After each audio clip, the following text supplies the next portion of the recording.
Had to happen at some point, right? I think so. Had to. I mean, even though I kept trying to make it not, it still had to.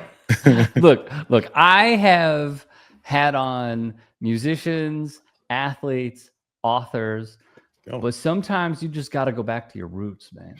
100%, bro. I mean, sometimes it just has to be that way. I mean, it doesn't mean I'm having anything interesting as much as athletes, musicians, and that is true. Was it artists you've had on? Artists, musicians, authors, journalists, professors. Wow. And Jayar Jackson. A little bit of all of that. Hell yeah, dude.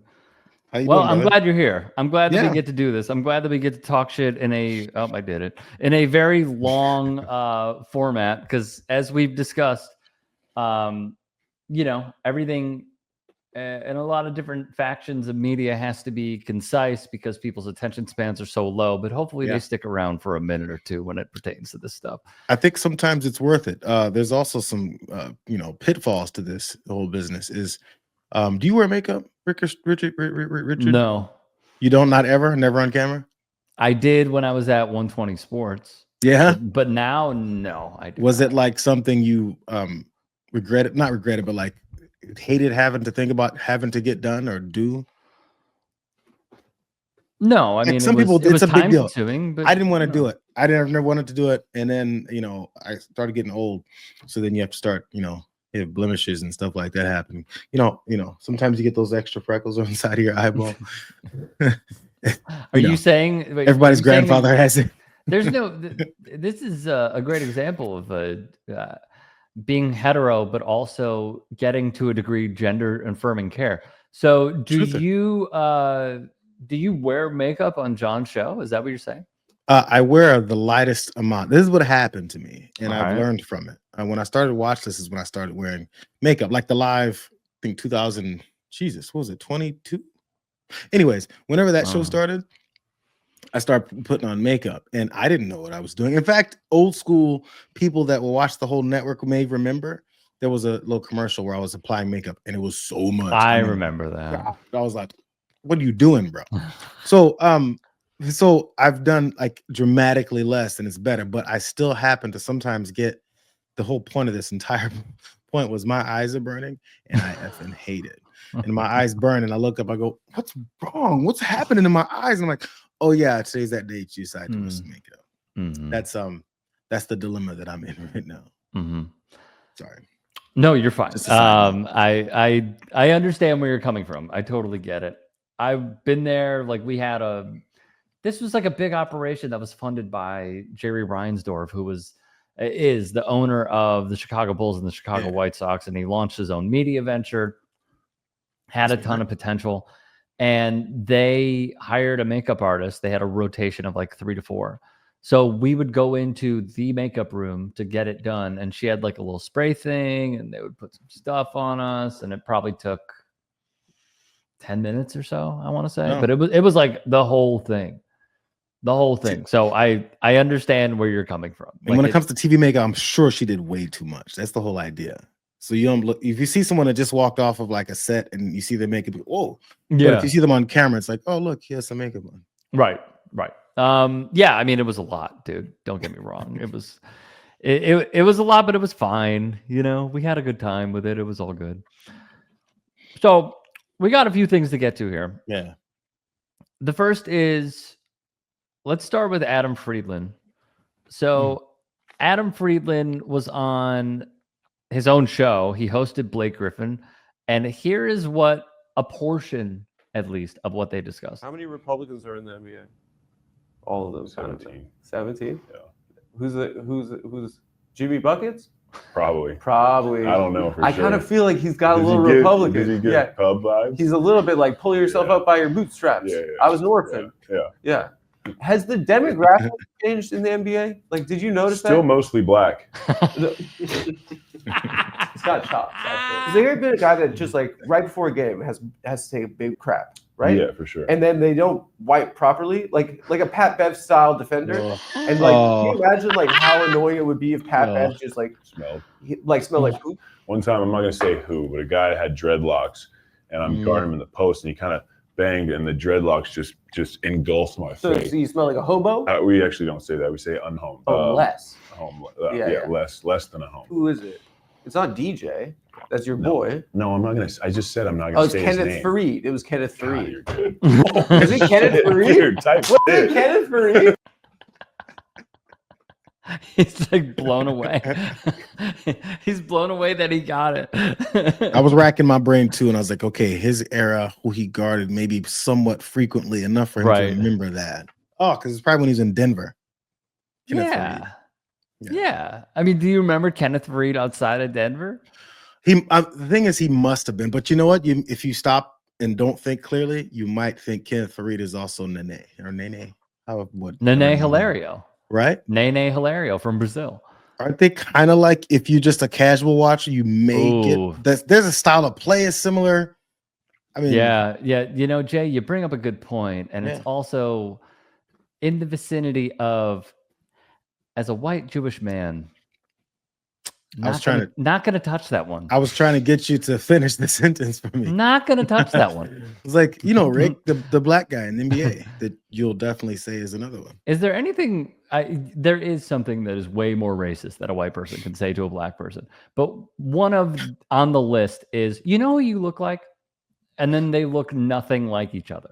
It's odd that's one of the worst things white guys can say to black guys, because white guys always said that to me constantly. You know who you look like? You know what? You look just like, you know, and it's always like an athlete. It's always an athlete. Yeah. Yeah. And none of them actually look Right. like me. That's the back end of it. Who Actually, have you gotten? Funny. Well, I got LeBron. Guess who said that? Ben Mankiewicz. Am I right? But this is the best thing. That's What it is? insane. Yeah. I would love to hear where he's coming from. He's like, well, JR, well. If you think about it. Yeah. You think you're tall, okay? You're tall. The thing is we were at the convention in 2008. Obama was winning the DNC. It was in Denver. And we were at the Pepsi Center. I think it was still called the Pepsi Center at that time in like 08. I'm perusing the hallways, enjoying my time. And there's this 6'10" about tall individual who's very versed on the internet. He posts a lot. He posts about society. He's on the right side of our political spectrum many times. And I ran into him. It was, you know, you could see him coming. But I was like, I bumped right into him. And I was like, you know what? I said, all the time my coworkers tell me these folks I don't look like. And they said, you and I look alike? And he goes, oh, man, you know, as we're like, you know, meeting each other, he goes, as you know, people always going to say two brothers are going to look the same. And I said, yeah, but you know, this time I think I see it. It was Eton Thomas, NBA, former power forward, I believe, in the NBA, Syracuse alum. So I looked up some pictures at one point when someone said that, and I was like, okay. Because also at the time I had dreadlocks and I wore glasses. So take all that into account, because he's had both of those looks. You see him in college with no hair. You see him in the pros with dreads and eyeglasses at times and without. And it's just, sometimes you have to admit that it's the truth. It's what it is. Right. There's like particular pictures sometimes. There's a picture of him when he was on the Thunder and he's wearing the blue uni. The blue uni? Blue. Yeah. And it's like this one shot right there. Like, the one where he's taking a free throw. No, it's an action shot. It's behind it now. If you flip that picture back, it's that one on the top right. Right there? Uni, that one. So at the time when I wasn't, you know, as old as I am, I was like, okay, I can see it. How old were you? I got to admit that one. I was 28 years old. Oh my God. Isn't that crazy? You're not supposed to reveal people's ages. Nah, who cares? No, who cares? It's like it's not even a thing anymore. Nobody gives a damn. Yeah, nobody cares. Nobody cares. But no, so Blake Griffin is listing these Republicans, potentially Republicans in the NBA. He didn't. Adam Friedman did.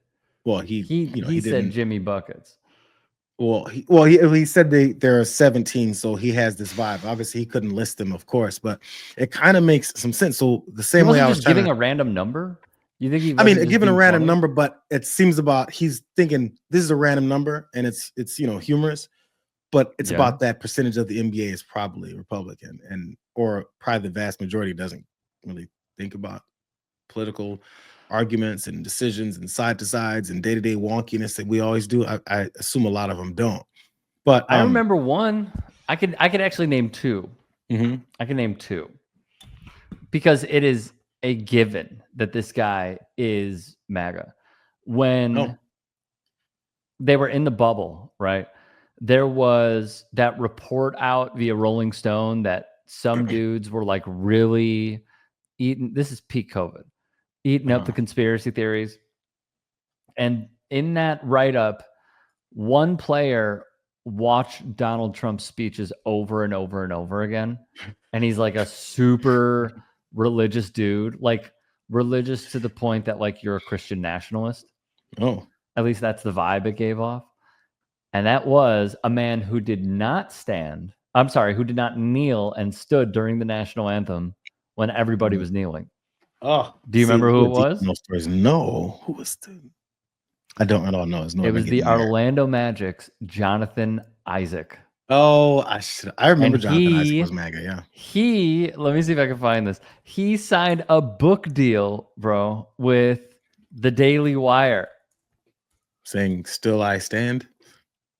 Yo, you almost got it. Oh, really? It's so standard. It's Here, so I'm standard. gonna As soon as he share did this so you it, can someone see it. approached him. I don't know how the book deal, life in the world Wait, works. so you I really didn't don't. know that was the title? No, I say a lot of just random stuff, and I say it with this, like, this declarative nature, like I know what I'm talking about. So I don't know how people get approached for books because I've never been approached for a book because nobody cares what I have to write. But Sick. as soon as he said that or didn't kneel or whatever, Yeah. multiple book deals like, listen, we have a great moneymaker here for all of us. Why I stand? What did I say? Still I stand. You said something really close. Still I stand. I think. Still I stand. Yeah. And this is when they had Candace Owens too. Oh. I wonder how she feels about his Candace Owens is About his what? She's just about Jonathan Isaac and her previous, support for everything. But I'm sure she's very much still along the same lines of nearly everything else that these, conservatives think. She's just on the right side when it comes to this, the way that we're, dealing with the IDF and Israel and let them do whatever the hell they want. That's what I'm saying. That's what I'm saying. So I was gonna say, I wonder how she feels about all these other, things where her name is still connected to it, the Daily Wire, but she's probably perfectly fine with it. That's why I stopped her. No, I think she's totally fine. She has a podcast that has tons of reviews. Probably her rating is at least a 4.5, if not close to a 5. Her YouTube audience is massive. It's funny. I was talking to a buddy about this when we were I was with a few friends in Mexico City, and we were just talking about like everything that's happening in the Middle East, and one of them was like, I can't believe I'm saying this, but like Candace Owens is kind of right about this thing. And I'm like, yeah, because like she also hates Jewish people. Like that's a big part of it. If you are praising Hitler, you lose me. and as someone who sees this issue very, very clearly, where you lose me is if you praise Hitler or if you believe in Jewish space lasers. That's just it. You can't have it outside of that. Is there any coming back from it? Like, has she come out again? I purposely don't pay much attention to people's changes in arcs and all that stuff because it's a sales job. But true, I'm curious if she's fully come back around to address some of those points and stances that she once had, to be like, I've kind of, I was wrong then, or I figured it out then, and I was deluded by this, and I was convinced of the third. None of that's happened. No, it's just start saying the right thing about one issue and then watch the attention come.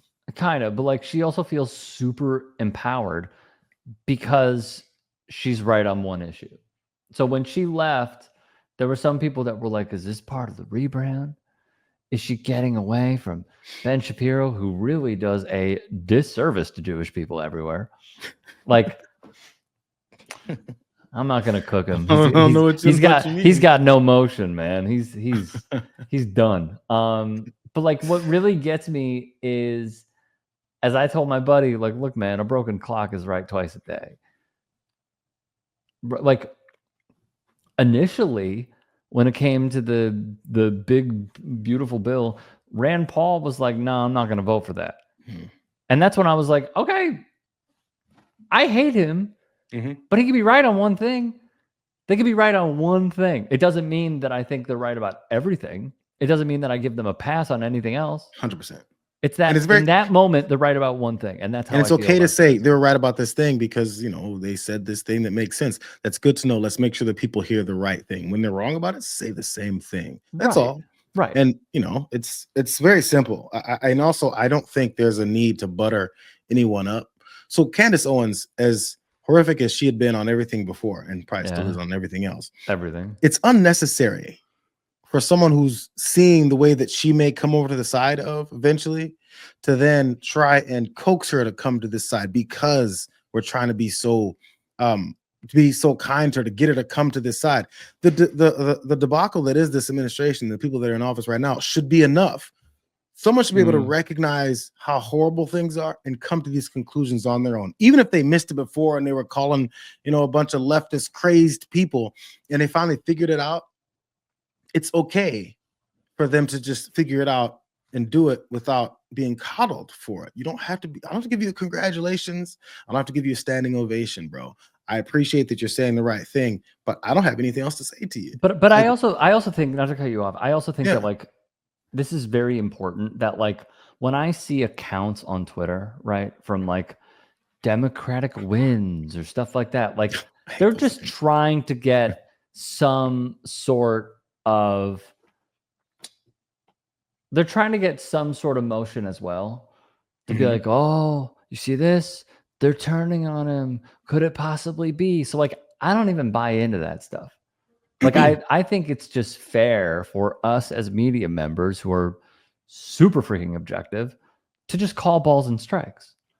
That's it. 100%. So when I see some of those accounts that are so heavily centrist lib, and they're like, oh, Candace Owens jumping off the ship. Oh, there's two jumping off the ship.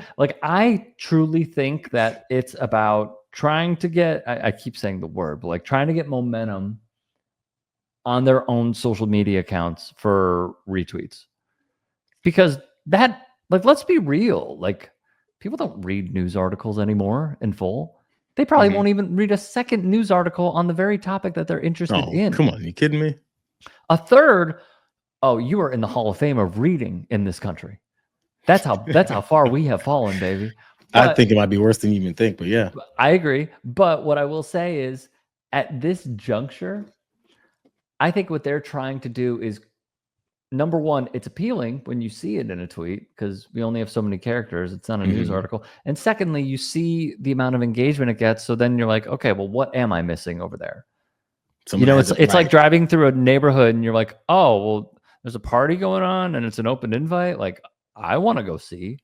Yeah, it's human nature. It's why clubs would have lines down the street. That's not appealing to be in, but it's people who are trying to go out what are we doing tonight? And you're 22 years old and you're an idiot and you're going to clubs. I stopped going to clubs a year after I started. So, so you see the line down the street, you go, oh, it must be it must be a good spot in it. That looks like a good time. Let me stand in that line. So the business wants that line. Of course, you want people to see it. So because it's appealing. So when you get the whatever engagement happening on a post, that's an automatic a signal to many folks to think they must be telling the truth. They must be onto something. Yeah. Who knows? But it draws people in. You know what's really fucked up is the fact that on TikTok, and I've caught myself doing this, if I see a video that does not have a lot of engagement and a lot of likes per se, I'll skip it. And I don't know why I'll do that. But then I'll watch something that has a shit ton of likes and a shit ton of comments, and it doesn't interest me.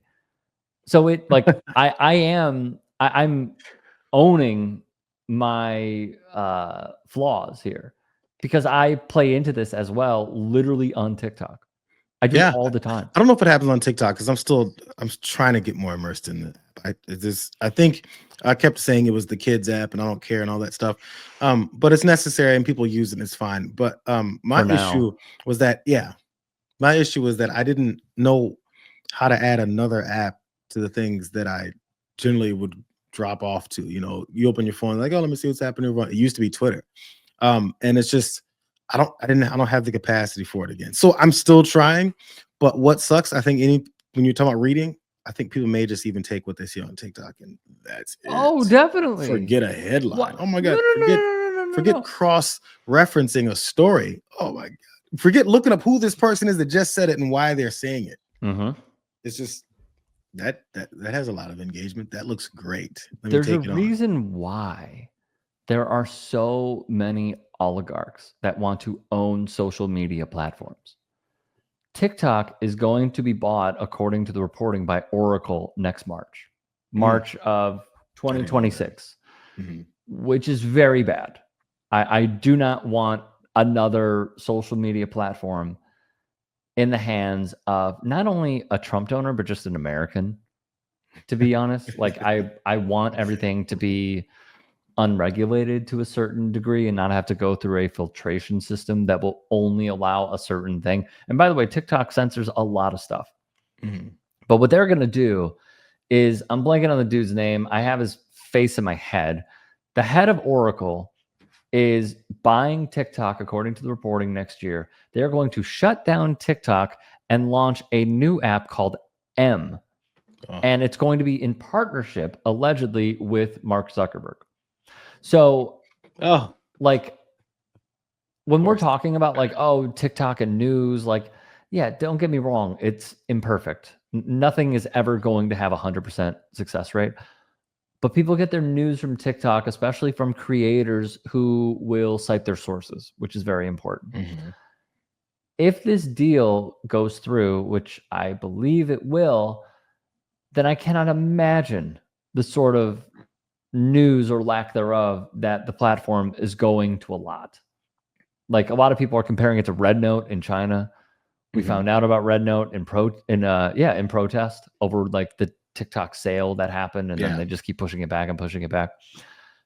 But if I'm like a TikTok user, I'm telling you right now, the news is already watered down, and it's going to get even more watered down if the deal goes. But even so say best case scenario, all these Trump donors, all the way from Zuckerberg to this guy, I think Larry Ellison is the guy. Larry Ellison, right? Yep, that's his name. Yeah, to these donors that are selling them, giving as much money, buying the presidency and influence on it, like these billionaires have been doing for decades. We know how it works. But if that ends up like happening the way that they think it will, but then also there's somehow of a fracturing and collapse to this movement because they're destroying so many people's lives. It's unsustainable, the things that this administration is doing. So when that eventually hits its breaking point, which I think you would have thought it would have hit it by now, enough people to figure it out. But whenever that does finally fully happen, whether or not we can fight back enough on it or not, what kind of influence does this guy still have to have this app that maybe now people don't trust or know what happened with X? I just wonder if it's a bad decision to repeat the same thing that Musk did that then didn't work out because everyone's aware of it this time. Okay, so I understand where you're coming from. What I would say is, put your piece of shit oligarch hat on, right? If you were to want to advance your agenda by censoring thought amongst the free will of the American people, that is a way to do it. Like, Elon's investment in Twitter was terrible, obviously, and he tried to back out multiple times. We know this. But there's also another angle here. As I predicted, I called my shot on this one. And Jessica Burbank can back me up on this because we were on the panel with Jank. And Jank was on there like, oh, he doesn't know what he's doing. And we were like, I think he does. I think it's a bad deal that he can't get out of, but he wants to limit the power of unions and organizing through social media and shut it down and bring it to the depths of hell. And that is exactly what has happened. I thought he would shut it down. He hasn't, so I was wrong about that. But my whole thought process was, how do they try and maximize the most amount of profit by limiting leftist ideologies on different platforms? Larry Ellison is in defense. Nobody like outside of defense likes defense. Right. Like Trump arguably won, and we'll get to Andrew Schulz in a minute. He arguably won because he was anti-war. So like the American people are pretty anti-war. Larry Ellison being in defense, I mean, Doesn't look like a if guy you you speak wanna- out against that, what's going to happen on your M account? You know. So I'm just saying, like, M. it's stupid to say, like, it's. I thought a while ago that, like, oh, they're wasting money, when really it was a solid investment because they're creating cesspools where a lot of leftist and left-wing people just defect. Yeah, and honestly, there's enough money floating around all these guys anyway. It's not like losing money is a real thing to them. Right. I mean, the guy in office has lost money his entire life, but we still talk about how rich he is. It's weird. I mean, yeah. When the money's Yeah. still there, they just hand more of it to you because it's all just circulation of control of everything. It's Yeah, no honestly what it question. all breaks down to. I agree. One small thing. I know we're going to, was it Andrew? Andrew Schultz, yeah, we will. in Yeah, a Andrew second. Schultz. But one quick thing, because it triggered a thought in my head. Where Blake Griffin is where this all started. When he was Yes, I have talking one other about, thought on that as well. smelly hair or whatever he was talking about in the NBA. Or Yeah, yeah, Kenneth someone that's Reed. like a Pat Bev type of defender and happens to smell. Uh-huh. Who I saw this other day, not the other day, a couple months ago. Old school 90s players talked about the guy that was just everyone Sweaty. loved, and they loved him too, and he was sweating. They said, "Oh my God," and he smelled, and it was like the extra added problem to even have it because he was a great offensive player. They said he would have given Jordan a run for his money. The man is no longer with us. That's a big clue. But I was surprised here. They said Drazen Petrovic was smelly, and like not like a oops, you know. That's like a he different didn't kind know of it. smelly, though. That's like the European smelly is different But than the American smelly. I feel like it was on purpose. Sometimes the way they said Could this be. guy was so incredibly competitive that it could have been something that he's like, this is even worse for you. We're Mhm. showering post game and never before. I'm not a jersey wearer anymore, Mhm. but I would rock a Petrovic jersey. You'll still find him. I would. I've seen him around. I would. That Actually, is it's the one just, that's the gradient one, which I don't like, but that's the one I tend to see around. that like old New Jersey Nets jersey Mhm. with the basketball and the Nets writing. And it looks like it's sharp almost at the top. The Yeah, Nets, the right. actual Nets writing is kind of like it's almost like a vampire. I'm gonna find it. The lettering almost looks like fanged teeth. Yes. Mm-hmm. Yeah, that's the one. So his jersey maybe the didn't bottom have one. the ball, but it looks like it has fangs. Mhm. Yeah. R.I.P. to him. Yeah. All right, let's Car keep it accident. moving. So, oh, wait, real quick. The two MAGA guys that I know of in the really? NBA are Duncan Robinson Oh, and Jonathan Isaac. That's it. Yeah. I don't know. you any know others. this. I mean, we Yeah. know Jonathan Isaac. He's been openly vocal about it. Yeah, In Duncan fact, he Robinson has has tweeted some like before Elon hid the likes. Duncan Robinson had some like weird likes that were like pro-Trump. Mhm. But like it honestly, with how far we have fallen from 2020 George Floyd protests, it would not surprise me if there were more. And they just never say it. It really would Yeah. not surprise me. I mean, yeah. There was a lot of stuff with the bubble, when they had the COVID thing, and people got very upset about the way that things were handled, and that always, pits people in certain things. There's sometimes a big thing that affects people's entire life that maybe they weren't thinking so much about it before, and they're like, "This is it," and it sends people that way. I've gotten beyond getting frustrated at people who identify that way without a full thought process. I don't know, and which is why I honestly don't think anybody thinks one particular way or not. It's an old cliche that's said all the time. But no one really likes to live by that. We just go, I'm not really one or the other. I'm kind of like an independent. Come on. Yes, everyone is, but then the pressure comes from people that are within whatever party that you say you're closely connected to. Then they say, well, if you don't vote this way, then you're not real. It's that same argument. We argue like children in this country. I'm sorry. Yeah, no, I agree. Trust me, I agree. Okay.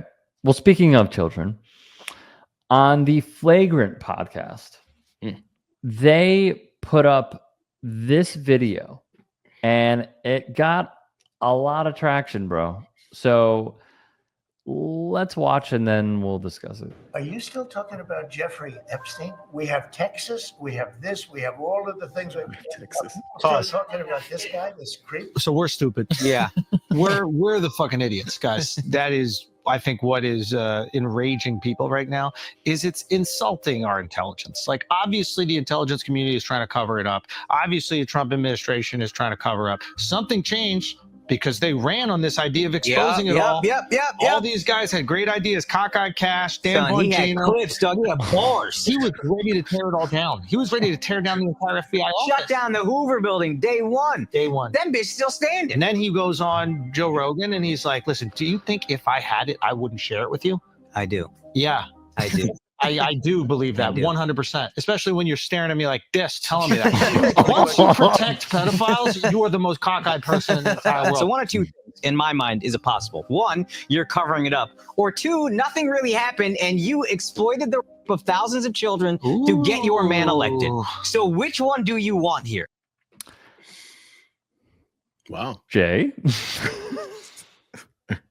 I keep seeing that. I keep seeing that guy, maybe that particular clip or others. I'm not sure how many other times this Andrew Schulz guy has been popping up. And I know I call him this Andrew Schulz guy because I just started kind of seeing about him. I think I saw some You haven't known about Andrew him. Schulz, bro? Bro, during the election, I think Crazy. something popped up and I was like, really? Okay. I just don't have the capacity. I have a 13-year-old kid who tries to keep me up to date on all of these guys. Oh, this guy did that. Oh, this guy created a candy. Oh, this guy created a chocolate bar. This guy created a popcorn. And I was like, who are these assholes? They're everywhere, like everywhere. And I know it's weird for me to say that when I'm in this space myself, but damn, these guys just keep popping up. And for some reason, there's certain ones that we go, you know, this guy said some stupid shit before, and now let's highlight him. Bro, everybody says stupid shit on the internet. But there's certain ones we'll highlight, and Joe Rogan was one of the first, I guess, to be like the I don't know anything, so I'm just gonna say a lot of stupid shit guy. Yeah. And more guys saw that and then followed it. You know, we're a system of, you know, taking the thing that worked and then kind of tweaking it a little bit and doing it again to repurpose it to maybe sell again. That's how it works. So I didn't know a lot about this guy, and you had to remind me the other day, and you were just as appalled as everyone else is. When I say, and it's no disrespect to dude, I just don't pay attention to it. So that's on me. But I got one more video. Okay. I got one more video. I think I know where you're gonna go. But I just want to also add a little more context here. So this is Andrew Schulz once more on his podcast Flagrant. I believe when Trump, everything he campaigned on, I believe he wanted to do. And now he's doing the exact opposite thing of every single fucking know thing. what he's done. Yeah, exactly to your point. If you tell me, it's easier for me to believe you wanted to do all these things if any of them were happening in the way that you said they were. To that point, like there'll be people that like they'll DM me and be like, you see what your boy's doing? You voted for this. I'm like, I voted for none of this. He's doing the exact opposite of everything I voted for. I want him to stop the wars. He's funding them. I want him to shrink spending, reduce the budget. He's increasing it. It's like everything that he said he's going to do, except sending immigrants back. And now he's even flip-flopped on that. I believe when Trump, everything he can. So he's proud of everything except for he's like, if I'm reading this correctly, he's upset that more people aren't being deported. I was trying to figure out. I don't know. Maybe it was at the moment, whenever that happens, because, you know, I've been seeing that clip as well for a few weeks. Maybe that's the point when Trump was talking about having some exemptions from some folks who work at hotels and on certain farms and certain areas here, and then having that owner system. I'm not exaggerating. The slavery comment. Maybe it was that. And I didn't get from this guy, from Andrew Schulz, that he was like, how dare he slow down the deportations? And maybe he was appalled by, you know, those concentration camps that we've got now. Maybe it was that stuff. But again, he was bringing up, and that's what people were celebrating. Someone sees the light. Cool. I'm so glad he sees the light. I hope he continues to see the light and maybe doesn't think that the 18 other things that this guy is doing in office that you hate aren't mistakes. Because as the way he posed that, he goes, he said, I fully believe that Donald Trump is going to come into office and he wanted to do all those things, but he's not doing any of them. Someone should have stopped him. There's not someone and I get he's going fast. Maybe I wouldn't have stopped him if I'm in that conversation either. But stop for a second and realize he promised to do all these things and he's not doing them. And I fully believe that he wanted to. Stop and say, who's stopping him? Who's stopping Donald Trump from doing what he wants to do? Donald Trump just told the courts, F you. Donald Trump told the entire Congress, F you. Donald Trump told his voters, F you, in 3 different ways. And he definitely told governors and representatives and Congress and senators from the Democratic Party, triple, quadruple F you. Who is he not saying F you to? Because apparently these things that he's doing, he didn't mean to do. All those executive orders that he signed without an auto pen, he did it intentionally with that scribble scrabble signature. So did he mean to do it, or did someone grab his hand and do it? This sounds way worse than Joe Biden getting used and carried around by a bunch of aides. This sounds like someone who's in his brain or something, because this guy keeps talking about how he loves all the things that he's doing as he does them. So does he not love doing them? People just need to stop listening to this guy and going, yeah, and ask him, so did you fully think this through yet? And again, I'm not trying to be angry to him or any of that stuff, but I'm just trying to figure out what he thinks is the motivation for Donald Trump not doing all the things that he said he was going to do, that people who had Trump derangement syndrome during the campaign openly told you he's not going to do those things. Right. And it wasn't just a guess. It was based on evidence. It was based on what he said, actually. And it was based on his previous actions. But again, I understand this part. It takes a lot of research and wonkiness and nerdiness for your whole life to be studying the things that this guy does from one day to the next, and they know that. That's exactly right. You know, we tend to do that stuff. And then so I'm even a little bit empathetic to folks who don't sit and analyze this stuff every day like I do. But that's why I yell all the time. Okay, I understand where you're coming from. Yes, it takes a certain level of nerd. I do agree with that. But we're also talking about like real world issues. True. Like we should have a degree of nerdum when it comes to this stuff. We should know that there's going to be a certain tax credit with one candidate and not another. We should know that, for example, Zoran Mamdani wants to have grocery stores that are run by the state. It'll lower the costs. They won't have to go to private equity in order to supply certain things. You said all that. I'm sorry. That one thing about Zoran Mamdani. This is why.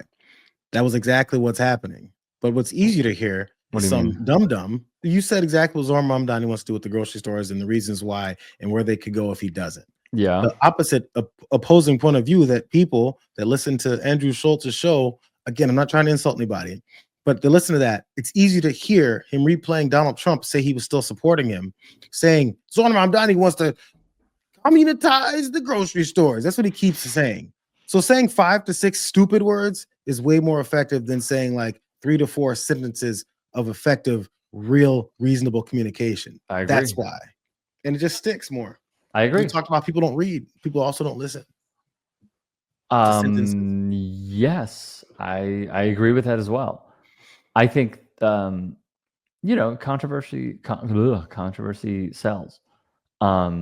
And that is exactly what he is. Like at one point, Andrew Schulz said that he wanted to R-word Kendrick as a joke, but it wasn't funny. It did not land in the slightest.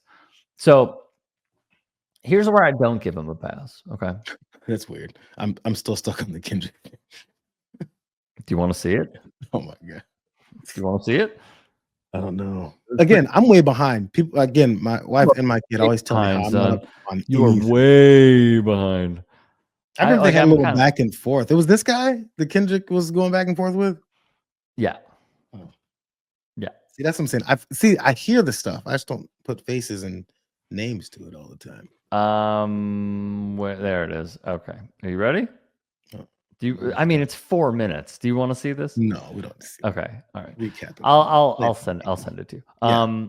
So Kendrick called him out. Kendrick called out somebody in a song, and Schulz was like, "Oh, he's talking about me." And then he just went on like this whole rant about Kendrick Lamar, and it didn't land. People were like, "Oh, you're weird. That was weird." I'll send it to you. You can take a look. But to go back to this, here's why I don't give him a pass. And I'm just gonna pull up some numbers right now. Okay, Flagrant on YouTube, just YouTube. Okay, has, let's see, it's loading, almost 2 million subscribers. You said this is Flagrant? That's the name of their show, Oh, Flagrant. Flagrant. So yeah, sorry. I Flagrant keep embarrassing has- myself. I'm sorry. Tell you what, my kid is so frustrated with me. He's like, you don't know anything. I was like, I mean, "Sorry." at this point, I would be too. So here is their show, right? 2 million subscribers. That is a, I mean, look at these views. Like, they'll have Tim Dillon, they'll have Bernie. I remember they had Pete on a while ago, but they don't do this a lot. I think they do probably, I mean, let's see, 3 months ago, 1, 2, 3, 4, 5. So maybe one a week. They'll do one a week, but the views are ridiculously big. Like, you could see the names that they get. Yeah, man. Here's why I don't give them a pass, though. Okay. It's because when you, not to pull out the Spider-Man references, but with great power comes great responsibility. When you have such a large audience, and especially in the year of our Lord 2025 and even 2024 and the build up to the 2024 election, your opinion and voice matters. And you come at this sideways, and we're just thinking out loud here. Mhm.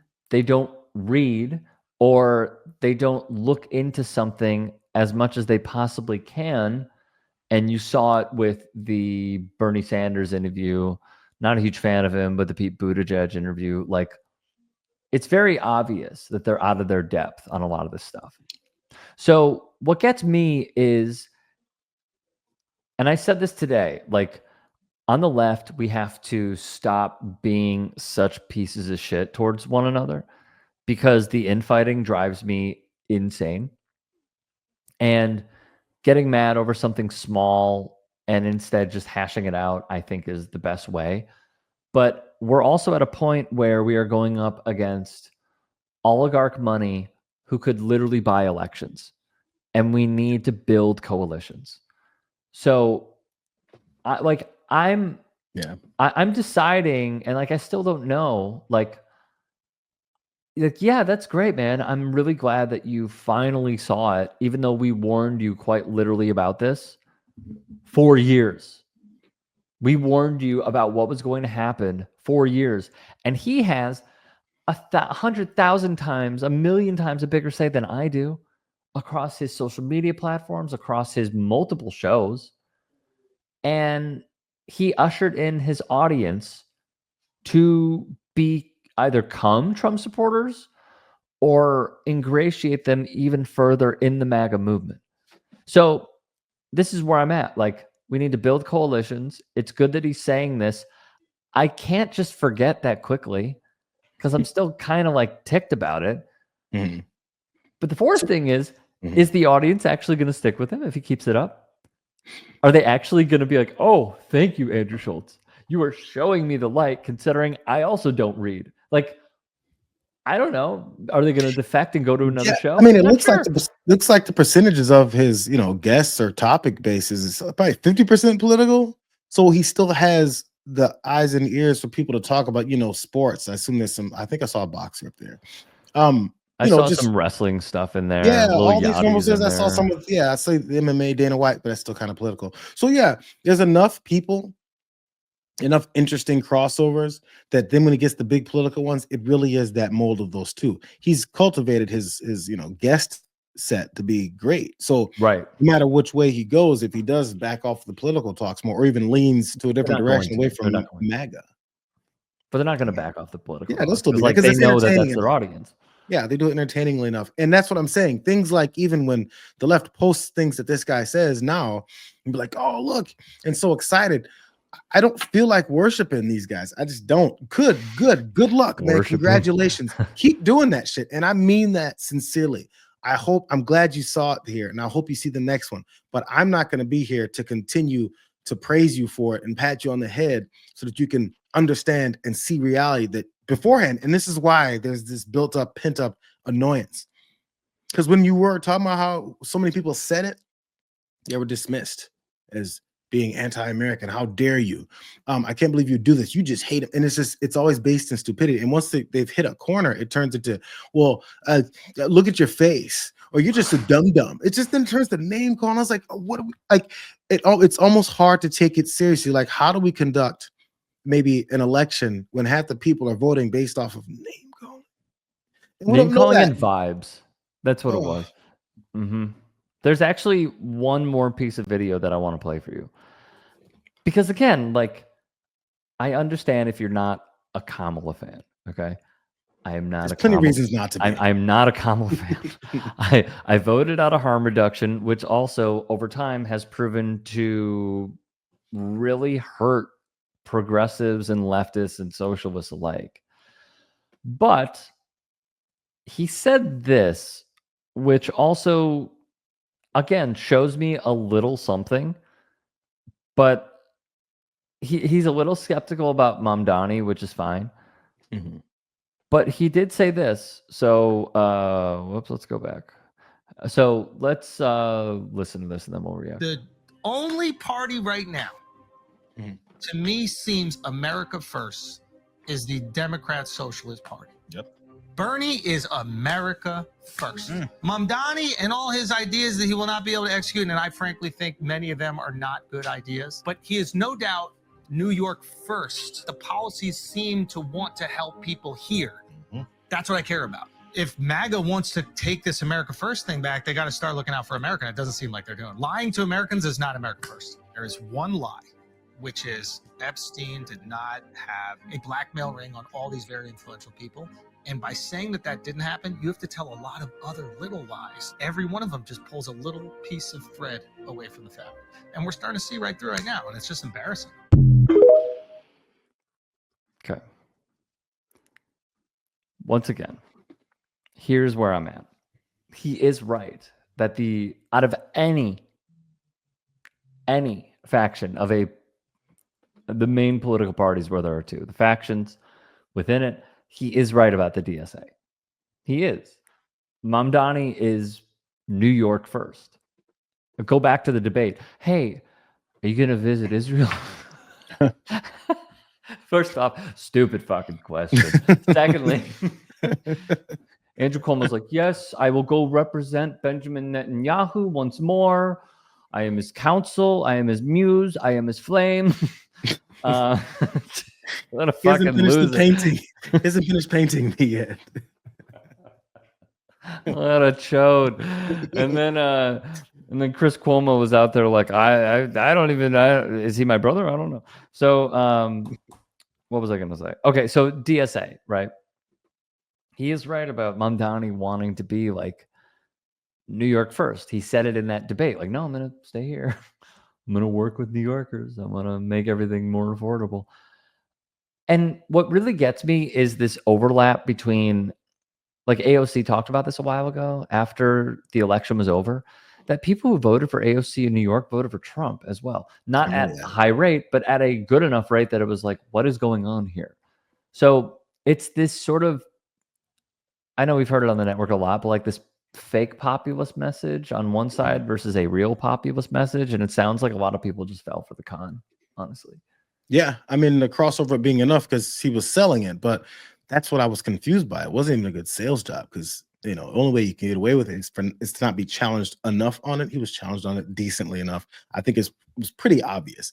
But again, it wasn't challenged enough in this many different circles. Again, I was talking about how I didn't know who Andrew Schulz was, but that's ridiculous to not know who he was. I keep seeing him. So it's not like I've never seen him or heard things that he said. But there's plenty of people who only see that circle and they don't see the other circles that'll say something different. And people go, what? You mean, really? You mean tariffs are attacks? All that stuff, because it's boring to listen to economists. You know what? When they were talking about tariffs and Trump's economy and what he wanted to implement, I read and looked into I went to like economic articles that were not news articles that talked about how things work. And I was like, let me make sure I know what this is. And I still don't know it well enough to be like, I'm the foremost expert on yeah, this. of course. But you usually have to have a working understanding of what it is that they're doing so that you can understand why it is people can predict what will happen, or why Donald Trump right now is mad at Jerome Powell. All those things, rather than just going, oh, Jerome Powell has a weird looking face.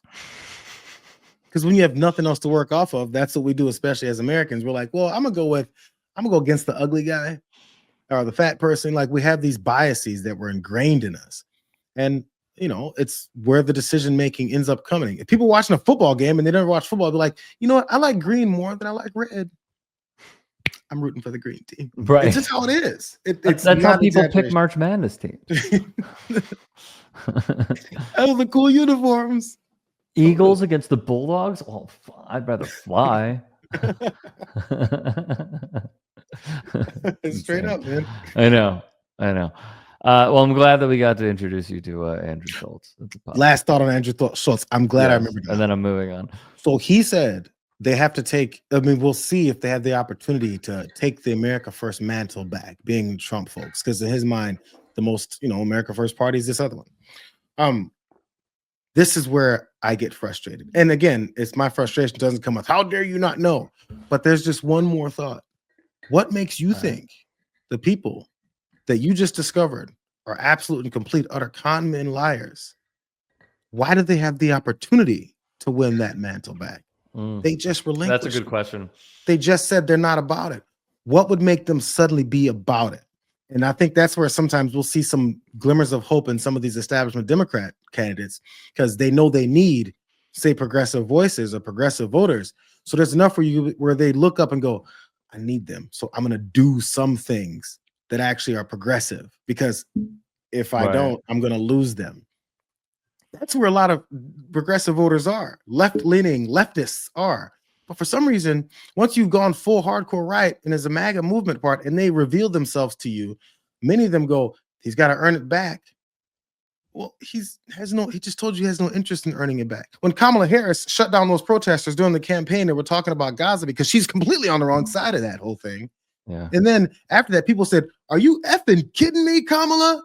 You're a black woman that's running for president in the United States of America, and you've got these folks being slaughtered in a genocide over in the Middle East, and you're telling people to hush up? And she went, I'm speaking. Yeah. She's like, let me come at a different approach next time. Sometimes the outrage comes with teaching people, you can't pull that shit on us. For some reason, there's not enough people telling Trump, you can't pull that shit on us. They go, we're annoyed, but we still love you. Right. It's weird. It's weird, bro. And if there's plenty of Democrats that are the same way, I know. I'm talking about the leftist leaning folks that are considered even by many Democrats to be radical and way out in left field and never going to win an election, all those terms that they like to use. But then when fake populists from the right say similar things or say some of the things that are on those same topics, they go, look how smart he's great, he's wonderful. And that's just frustrating. So yes, maybe it's driven by going, we've been saying this for decades, and that's frustration. I don't know, maybe some folks who were trumpeting it the whole time want some credit. Fine. I wish Bernie Sanders did get credit for saying stuff in 1992 about the same things we're dealing with right now. True that. True that. How do you feel about Stephen A. Smith venturing into politics? Stephen A. Smith made plenty of money already. Why is he doing this? I think he's doing it for a lot of reasons, but let's play this audio first. It was on News Nation with Andrew Cuomo's brother, Chris Cuomo, and Stephen A. gave a very interesting answer as it pertains to one Jeffrey Epstein. Here it is. If you're a Republican, if you're the GOP, I mean, the big, beautiful bill was just passed, even though the deficit is going to escalate from 3.3 trillion over 5 trillion, assuming you believe the Congressional Budget Office and all of this other stuff. I mean, with all of these things that's going on, with the 2017 tax cuts reserved, with so much stuff that's going on that the left didn't want to happen, that you on the right said you wanted to happen, with the borders being closed, supposedly that being handled, with migrants being escorted out of this country in droves, according to you, and what you wanted, you're in an uproar off the Epstein list. That's all you've got. It's really, really surprising that this matters. Of course, I think there's a list, but I don't know. I suspect, but I have no knowledge, nor do I care. It's Friday night. I'm getting ready to go out and enjoy myself. I'm getting ready to have a nice weekend. I can give a damn about the Epstein client list. This has no effect on me whatsoever. I have a life. I don't understand for the life of me why this matters so much to these. I'm talking about people losing. They're crying on camera. They're talking about resignations. They're pissed off about everything. I'm like, really? With all the stuff going on in this country, with all the power that you possess because of the cash and the influence you have because of your connection to this administration, that's why you upset at Trump. I didn't blame Trump one bit for looking at them and saying, really? That really matters to you? That's really that important? Now, maybe he had a different reason for saying it, trying to be evasive or whatever. I don't know. But I do know this. In the grand scheme of things, it ain't going to affect the lives of over 200 to 300 million Americans. I think we'll be just fine without knowing whether or not there was really a client list. I think we'll be okay. It's unbelievable that this is a big deal to me. It really is. Jay? It is unbelievable. It's actually completely unbelievable that this isn't a big deal to him. So I didn't realize when I first heard that he was talking to conservatives who were upset. I guess he's more specifically talking to them because he went through that list of all the things that are going on in the country, and I was like, that's bad. That's going badly. The second thing is also going. Well, that third thing is really fucked up. Yep. But I was like, is he talking to like left-leaning Trump MAGA opposition? But then he started talking about how migrants being sent out in mass numbers is everything that you want. The 2017 tax cuts for the rich are being made permanent. The debt is going to escalate. That I heard that's a bad thing, but still, he's kind of all over the place. But I get his point. He's living too good of a life. He's got dinner reservations tonight. He couldn't give less of a damn about anything. He can't, for the life of him, try to figure out why the lives of so many thousands of other people have been destroyed by this victim-based sex drug trafficking ring. It's really weird how he can't connect to any other humanity enough to realize that even as the same people that he understands are so upset and Donald Trump talking about Jeffrey Epstein all the time, he can understand where he's coming from, but he can't understand where the people coming from who are the victims of this entire thing, which is exactly what the guy who suddenly doesn't want you talking about it anymore told you was the problem. Right. Because we're trying to protect women and girls. How did you miss it? How did he miss it? I don't know. I truly don't know. Like, I had to watch this back a few times. It's like, is this an act? Like, yeah, like, are you trying to like get people to talk about you again by saying you don't care about this? Because let's just break this down, okay? Because this is layered. All right, there's layers to this. This is arguably the biggest story that we have had for like close to 10 years at this point. When did he go to jail? I think that was 2018, so a little less than 10 years. Oh, that's when it started like really gaining steam that he got the sweetheart deal.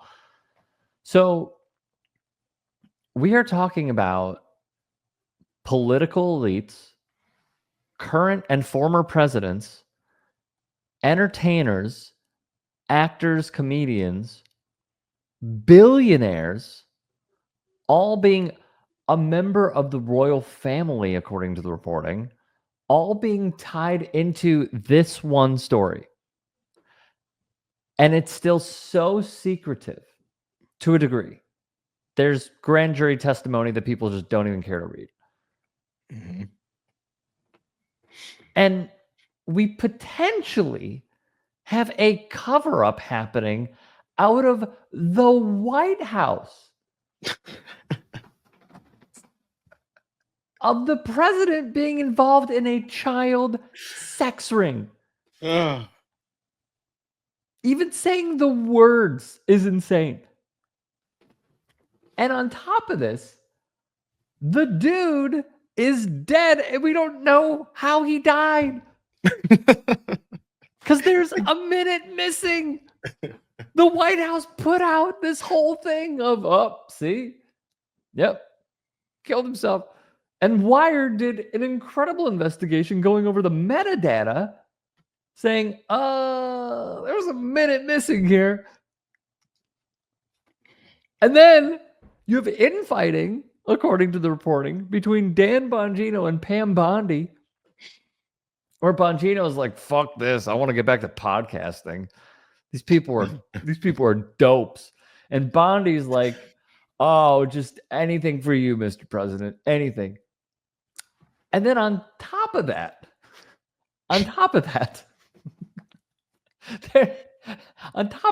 okay,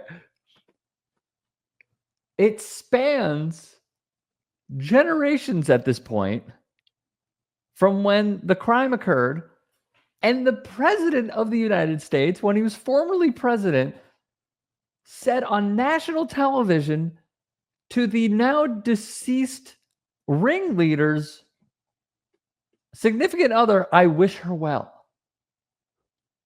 And you don't care? You don't care about anything that I just listed. You don't care about any of it. The next question shouldn't be from Chris Cuomo. Oh, yeah, it should be, why? It's a very simple follow-up. Because he's going to Nobu. He's got to get a well-done steak at Nobu. I was trying to figure which nice restaurant. I don't know. I don't know New York that well. I was just so taken aback when I saw this because, like, oh, I forgot something else. The Alex Acosta pretty much buried the case in West Palm Beach. And then he later became, was it Commerce Secretary or something like that in the first Trump administration?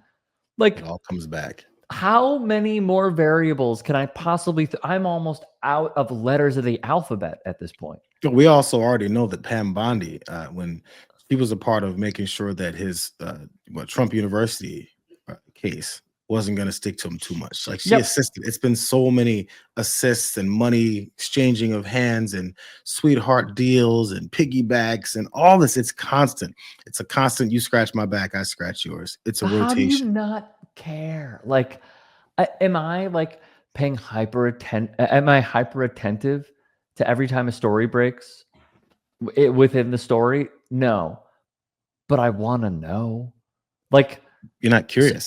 Sorry, my bad. I want to know who was diddling kids, and I want them out of the public light, and I want them held accountable. Oh God, I'm such a terrible person. So like, what? This how dare you? How dare I? Right. So like, and like Stephen A is just like, those are my kids. I don't care. I'm cool. The gall of saying something that is so lost of just logical thought it's striking to me. You can't find the answer why. And when you can't find the answer why is why people start speculating as to answer why. So what is it that's wrong with you? Because you're not going to change the moral compass of so many people, that the people that you also said don't care about this anymore, who said their moral compass surrounds making sure they protect women and children from sex traffickers. It's the reasons why, as you pointed out, they want all these mass deportations to go down because they've been convinced that human trafficking is every gardener you see on the corner is involved in it. So if you're that hyper aware of it and worried about it to the point where you're sending out American citizens to concentration camps in your mass sweeping, then you might want to care about how they're doing it and the fact that they said it's because of human trafficking, which they suddenly now don't care about because it's this guy. Right. Oh my God, like how is it you don't connect those dots? Again, he's not that dumb. He definitely connects those dots. There's something else.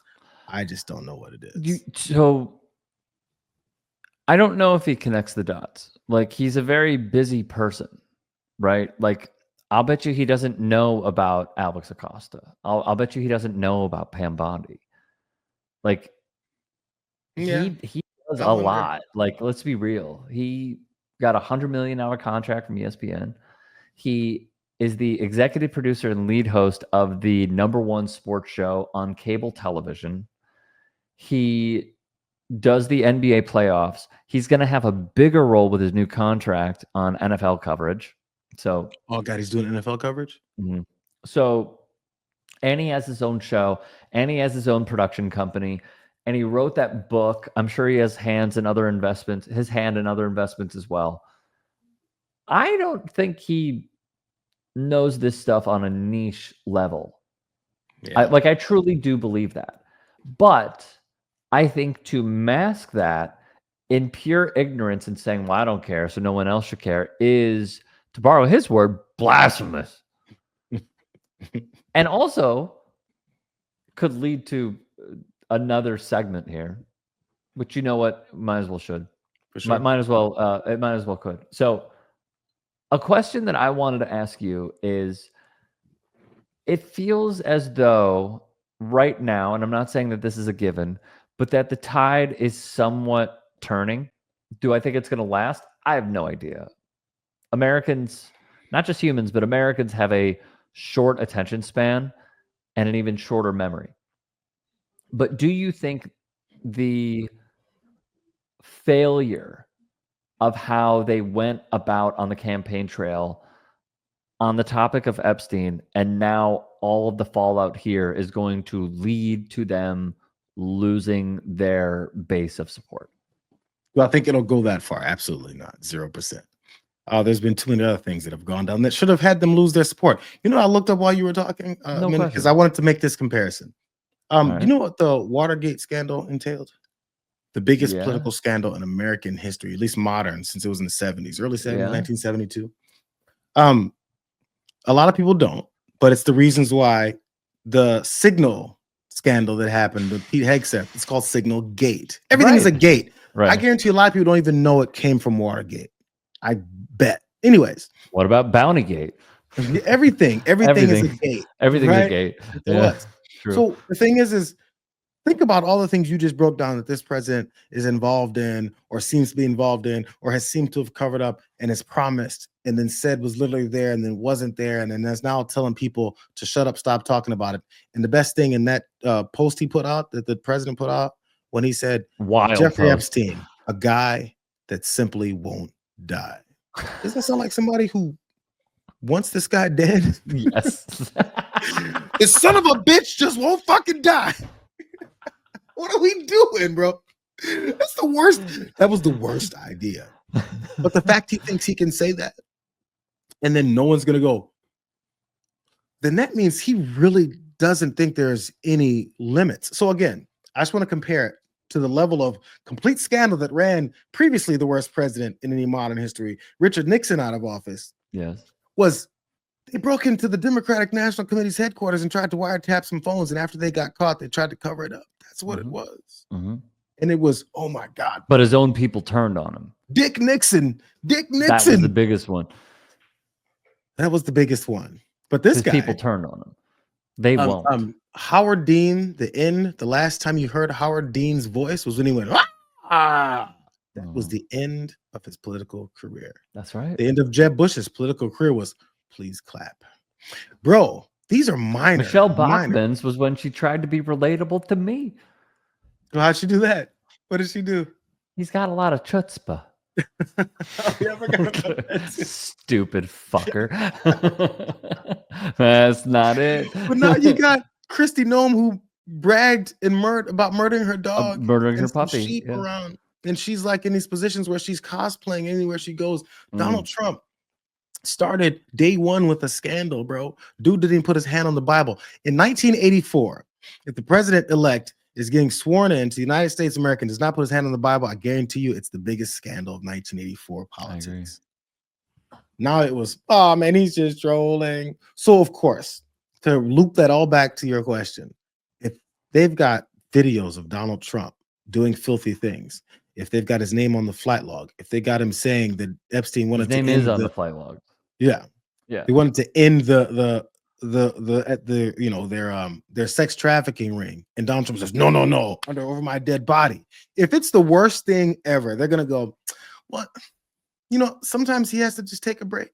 And sometimes some men just like children. They will switch no matter what. There's a decent percentage. I'm not saying all these guys that are the Andrew Schultzes of the world and all these guys, because again, they have to keep their audience base up. But it's beginning to get to the point where it doesn't matter how nefarious and horrible and literally murderous these people can be.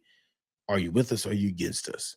Yeah, sure. I killed people, but did you know that they have purple hair over there and that they're libs. Like it doesn't matter. Literally, this guy dismantled programs that would have saved people's lives for the emergency alert system in Texas, where children died at a camp, along with other folks. There was videos of an elderly man who's in hospice sitting there as water flood rises, get up to the next to his bed, and his daughter's like, I don't know what to do. And he said, what can you do? Maybe they should have put in an alarm system or something. Maybe let people scream out and yell. This guy is so far away from any kind of humanity that there's no way to pin him down. And there's people that are willing to follow him off of this cliff. We're discovering the level of lemmings that really exist in this country, man. I agree. I'm sorry. No, you're fine. You're fine. Stick with him. You're fine. So the answer is a certain percent, a decent enough percentage will stick with him, where we'll still be fighting over whether or not this is a horrible thing to be a part of. I just don't think, and this goes for people who it does affect, but I just don't think there's a level, because, and the go-to is, yeah, they're in a cult. I don't think everybody's in the cult. I think a lot of them are. I'd say a majority of them are. If something like Kerr County happens and they still don't read between the lines and blame Ted Cruz and Donald Trump for that and the Heritage Foundation for that, because it's all in Project 2025, I don't know what will give.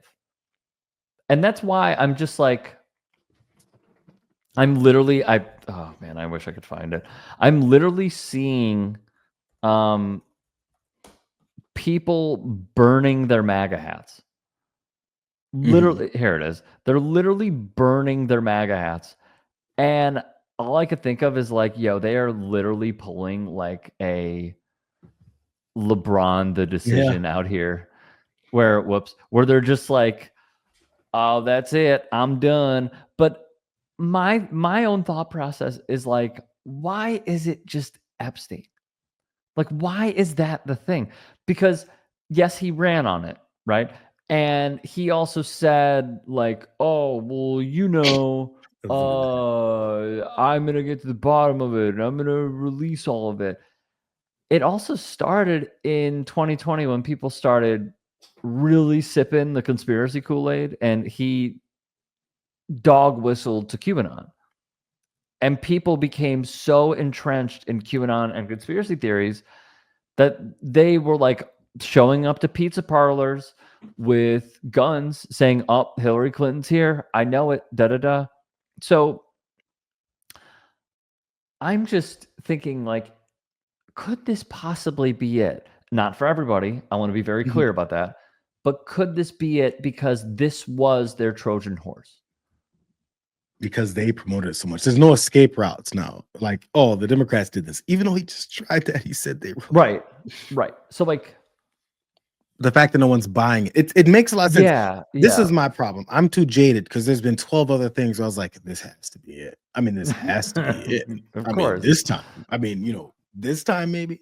Side note, those MAGA hats that are made in China, the bills are absolutely indestructible. They're flame retardant. Nothing burns the bill of a MAGA hat. Did you see that video we just showed? I did. The bills of the hats I can show it again. They weren't charred. They weren't blackened. Nothing happened to the bills of those hats. Even though he got some on the bill, but once the damn thing is on fire, I would think it would continue to engulf the entirety of the hat. Absolutely not.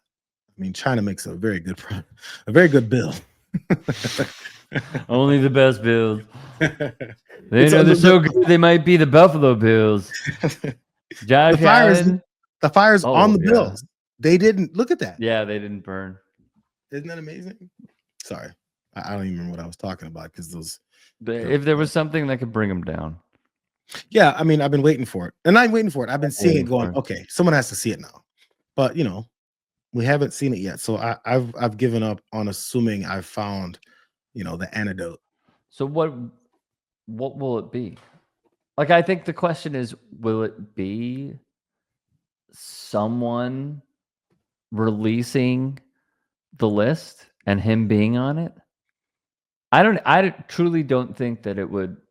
No, because enough wreck the entire base. I think it would. I think it would awaken a few, but only a few. Yeah, I think people would say it's fake. That'd be for sure. Only last answer left. Oh, it's fake, and enough people because it's him would be like, "Oh yeah, it is fake." Donald Trump told me it was.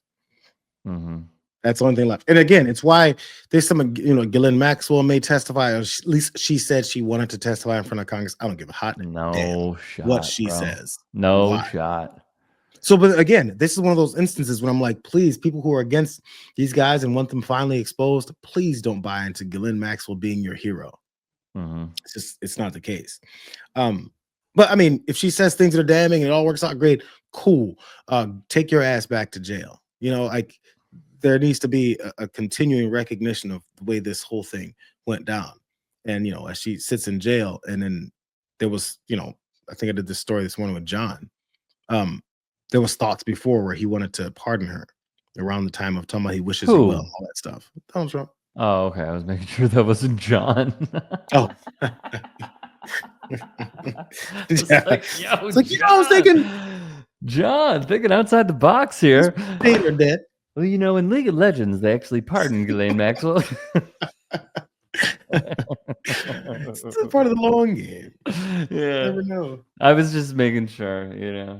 No, it's in good to clarify. You got to protect Ghislaine Maxwell, bro. I think I saw that report actually. Yeah, I hadn't seen it until you told me that. That he thought about pardoning Ghislaine Maxwell.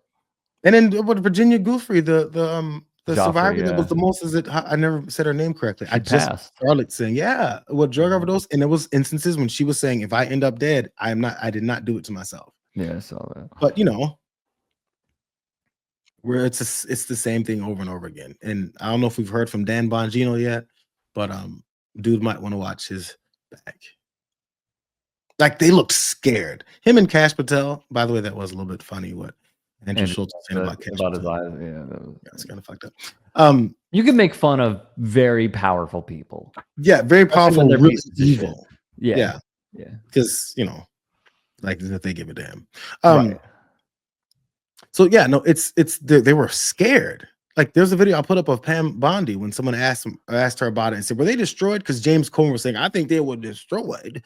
And then so when they went to Pam Bondi, she had gasped. It was like, I was like, what are they so afraid of, bro? Like you came to talk about this. You didn't know that somebody was going to ask you about what it is that you came to talk about. And as soon as they heard a question she jumped. And then, when those two made their appearance on Fox News, Cash and Dan Bongino. And since then, Bongino's been like, yo, I got to get the out of here. Mm-hmm. So it's a dangerous job to take, to be a lackey, bro. And once you're in, it's blood in, blood out. Mm-hmm. You're quoting Jason Whitlock. Maybe it's not blood in, but it's at one point Whitlock said blood in, blood out, Trump in, Trump out. This is a gang. Dude, no, wait, hold on. Stop it. What? I swear to you. I'm gonna find this. You've never heard him say that? Was this like during like the first term or something? Hold. I can't believe you have no idea what I'm talking about. Yeah. I think my brain automatically like avoids people that I know are gonna give it a headache. So I just don't ever really know what they say. All right, I got it. Hang on. You gotta be kidding me. Let's make sure. There it is. Okay. Are you ready?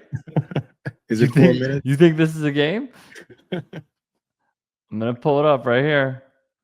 You ready? He said it, not me. He said it. I got the time code right here. Here we go. He even titled it "Blood In, Blood Out." Gather more information. But right now, if I just went with gut feeling, blood in, blood out. Trump in, Trump out. This is a gang. This is. I told you. I told you. This guy sucks. He is the worst. I can't stand this fucking guy. Cannot stand him. Oddly, neither can Stephen A. Smith. That's true. That tells you something. That guy is. Mm-hmm. Oh, that was a good rant. That was one time I enjoyed Stephen A. Smith. For sure. He's an entertaining dude, man. I'm telling you, he's entertaining, but he needs to just. This is one of those times. It's not to stay in your lane because you don't deserve to be in this space, but bro, you just don't know. it's just not a good idea when that's your take. This ain't sports.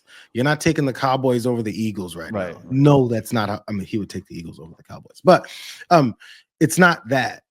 You're not just going, why do we care? We got the finals going on. No, come on, bro. No, it's no. He's got to stick to what works, and it's enough that it's an entertaining service level. I know, but you have to understand where he's at. Like he has his hand in so many different things, but he didn't have it in the political pot. He wants it. Why do you need it? Because, like, let's be real, politics is hot. Like it sucks. Our lives are like, there's a reason why so many reporters and journalists and media people suffer from PTSD. It is because of what we take in if you are dedicated to it. If you are master researchers, master fact checkers, and you want to steer your opinion by finding truth, like objective, unmitigated truth, you are going to be drowning in information constantly. And if he's in sports and he's had musicians on First Take and his podcast, and he's had actors on, but like with the political nature of the United States, it's incredibly toxic, but people are watching. So then what did he do? He had on Byron Donalds. He had on Steve Bannon. He had on Candace Owens. He had on Clay Travis. He knows exactly what he's doing. We're a month away from having "They're turning the frogs gay" on Stephen A. Smith's podcast, bro. We are so close. So my opinion, he wanted to be talked about in another space. And think about if he didn't dip his toe in politics. Think about it. Like, he wouldn't be on Chris Cuomo's show, like, and we wouldn't be talking about him. Why does he need to be? Well, why does he? Listen, bro. There's this thing that people. Why are we going back to Stephen A. Smith? If I just had $100 million, I would like never do anything and relax. What happened to that mindset? Just shut the fuck up and go and hang out. Buy the Stephen A. Smith Island and hang out. It's like, bro, it's a never-ending supply of needing to get more attention on yourself. That's exactly what I'm saying. Yes. 100% yes. Okay, here's my last question for you. Yeah. Who is your ideal Democratic presidential nominee in 28? Like a certain person that already exists, or a prototype? Let's do both. I didn't even think about the prototype, but yeah, give me both. This is my problem. Similar to my thoughts on these bro podcasters. I know their names, but I don't know a lot about what they do. Okay. There's a lot of folks in the political sphere that I know their names, and I was like, oh, that was cool what they said that one time. I really like them. But I'm worried there's probably things about them that I haven't looked into, and I'm like, I can't fully say. There's an energy and a research and a boring almost nature to this guy, but if you listen to him, he's effing inspirational. He's not nearly a presidential candidate at all. He's a state senator or rep in Texas. I'm trying to remember his name, but he's big on the school voucher stuff. And I did a couple videos on him. Greg Kazar? No, I like no, not Greg. From Working Families Party? No. There's another guy whose name is like good. There's another guy with a beard that I feel like his name sounds like Kazar, but that's not who I'm thinking of. What is his name? But he pushed back against it so well and so completely. The people that he was debating with literally had nowhere else to go except I just don't want poor kids to have access to school. Like, it's the only answer left. Like, he nailed them down. I wish I could get his name. I'm looking. You said he has a beard? I'm sorry. No, there was another guy when you said Greg Castro. This guy's not ever been. Say again? Joaquin Castro? No. He's Texas state senator, state legislator. So he's not a big name. Wait, are you talking about like in state or in DC? James Tallarico. Love this guy. Yeah. He doesn't have a beard, bro. No, that's what I'm saying. The other guy you were talking about, I was wondering, does he have a beard? When you said, I was running through pictures like which motherfucker has a beard? Okay, that was crossover talk. Yeah. But Tallarico says things the right way, they can't accuse him of being over the top and angry and getting stupid about it and all that stuff because he doesn't. But he just like, people say they read this person from head to toe, and he just cuts them down with facts. He's like an encyclopedia. It's really hard to be, but he's an expert on how this works because he just read, man, and he understands how it works and he understands what the system will be if it goes a certain way. This is what political debate is supposed to be. You think this one thing is going to work a certain way, and then when someone else debates you and says this is what the facts say, it's kind of hard for you to win the argument because the argument was just lost based on facts. We just don't do it in facts anymore. So my prototypical type of person is James Tallarico because he makes his points in facts and not in emotion. And I know I'm one of the people who makes it in emotion and hopefully enough facts. I guess that's debatable for people who may disagree with me. But this guy I have a clip when you're ready.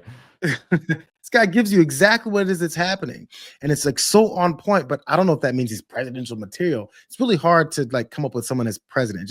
It almost becomes a question of who's your favorite politician, honestly. Yes, I agree with that. I just saw that he is going to be on Rogan, which is surprising. Here's just, if no one has seen it, an example of who JR is talking about. I love the 10 Commandments. So good. Tried to build my life on the 10 Commandments. But what does it mean to truly live out those 10 Commandments? The Apostle Paul wrote in Romans 13, the commandments, you shall not commit adultery, you shall not murder, you shall not steal, you shall not covet, and whatever other command there may be are summed up in this one command. Love your neighbor as yourself. Love does no harm to a neighbor. Therefore, love is the fulfillment of the law. The Hindu student who sits in a classroom is our neighbor. The Buddhist student who sits in a classroom is our neighbor. The Sikh student who sits in a classroom is our neighbor. The atheist student who sits in a classroom is our neighbor. And we are called to love them as ourselves. But if I'm going to pause here for a second. So I think where the only criticism is something that you hit on, which is the lack of enthusiasm and robotic nature. Like, I think look, we're in a dumb timeline. All right. Yeah. It's not going to work. That's what I mean. It's not going to work. It could work as he's weighing a Senate bid, but I don't see it working for a presidential bid. No. Here's just another. Let's where is it? Because you know what it takes. Let me make this point because this is what reminded me. Because this is a comparison. Right, I got one more. Okay, yeah, run this one. Want me to run it? Yeah. This bill is insane. This is when they were voting to ban weed in the state of Texas. Insane. This legislature legalized hemp 6 years ago, but instead of regulating this booming industry in our state, we are now going backwards to the days of prohibition. This bill is not going to stop Texans from smoking weed or eating edibles just because a bunch of politicians in Austin tell them not to. Texans will still use THC, but instead of getting it safely from a local small business, they'll now get it from the black market, from the drug cartels. Hell yeah, old school, way I love it. It's 1 + 1 is 2, bro. This is how things work. Crime, it was illegal when it's prohibition days, when alcohol was illegal. There was crimes committed over alcohol. Mm-hmm. It's just how these things work. Mm-hmm. And so now you got commercials that be like Bud Light, American beer, get drunk. So like all that's there and it's glorified even. It's like you don't really drink a beer like a real fucking American. Like it's like ingrained, bro. Do you it's remember that South Park thing when they're like, beer, fucking pussy, you with this girl, fucking this girl, good cocaine, fucking this girl. Please drink responsibly. There's no way I could show it because Comedy Central and Viacom are nuts, but that's basically the commercial that I'll send to you. Yeah, so that's what it is now. I can tell a story later about I had a when I was on a jury duty and I got booted off for this very argument. But what argument?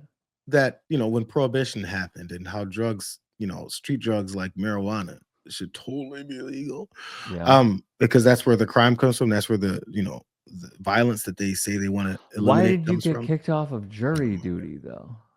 Remind me to bring up people who are not like James Tallarico, but I'll tell the story. All right. This is years ago. It's in LA. I go in for jury duty, and because my parents are both, my father just turned 80.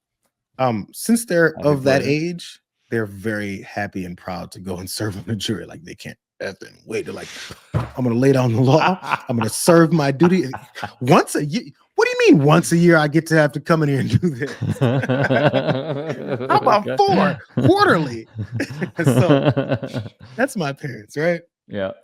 And so as a younger person, I was like, oh God, I have too many things. What if they catch me up on a Friday and I want to go out to the bar? So this is my late 20s, I'd say. I get called to jury duty. You know the process, especially in Los Angeles. It's a very big situation. You go to this big room. You never know if you're going to get called in. You're most likely going to sit in this huge room all day. And back when I was in college, you read a book because you don't have a cell phone. Oh my God. Jury duty now is a cakewalk. But you have to sit and try and figure a way to entertain yourself for a solid 8 hours. Yeah. And everyone's in a bad mood because nobody wants to be there. No I was like, questions. you know what? I'm gonna take the bull by its horns. I'm gonna Don C. Jackson this and Bessie Jackson it, and I'm gonna jump right in. All right. I dove in, and this is the first time I've actually made it into the courtroom. Every other time I've had jury duty, I stayed out in that open waiting area. Okay. So I made it into the courtroom. And there's 12 people in the jury box, and there's like 12 people they bring in. And once those 12 people are exhausted, they bring in another 12 people, right? Mhm. So I come in, I'm in the extra 12. So I'm in the 24th. I'm in 13 to 24. Prosecutor, defending attorney, right? They question everybody that gets brought in, and then the guy who's been charged is sitting there as a younger Latino guy, had to be no more than 22, 24 years old. I get to be finally it's shuffled up. I'm up to juror number 13. I have a bag. I have this. I have like 2 things I'm carrying around. It's a loud situation every time I stand up. Someone gets dismissed from if you're in that box, you're in until one of the prosecutor or defense says, get the fuck out. I get up once I'm turned into juror 12, all this commotion. I sit in my box in my seat. Prosecuting attorney stands up. And she asked me, so you tell them who you are. So you work for TYT Network. What kind of situation is that? I was like, it's a liberal network. We talk politics all the time. This is that. She's like, oh shit. So this guy probably has some opinions. I assume you guys probably talk about these things. It was a drug possession case. Possession. And I was like, oh yeah, we do all the time. I said, but we don't all necessarily agree on one way to go. It's just because it's a liberal leaning show doesn't mean we all agree there. She was like, so what are your thoughts on it? I said, oh well, I just kind of think it's ridiculous that this whole thing is illegal. I said, I mean, think about it. During Prohibition days, alcohol was illegal then too, and there was all kinds of crimes around alcohol. But since that's happened, there's been crimes and actual happen to people. There's violence. I said, but now, do you see anybody in the middle of the street fighting over a can of Bud Light? And it was like, I was like, I just think if we're looking to lower crime, maybe we shouldn't have this be a criminal activity. Maybe find a way to regulate. And there was a murmur over the entire courtroom. It was like, it was like, this motherfucker's right. So, I'm sorry. No, I was number 13 at the time. They ask you before you get in. That's right. And then so the defense attorney says, I'd like Mr. Jackson. Like she asked me to be in the jury pool, so she kicked someone aside to put me in because she's like, this guy. So I come in and I pick up all my shit. I go and I sit down. I sit all this stuff down. It's a process. You have to wait. Yeah. I sit down and then the prosecutor goes, I'd like to dismiss juror number 12. I'm like, shit. And as soon as she said it, the entire courtroom broke out in laughter. The judge was belly laughing. He was sitting back like,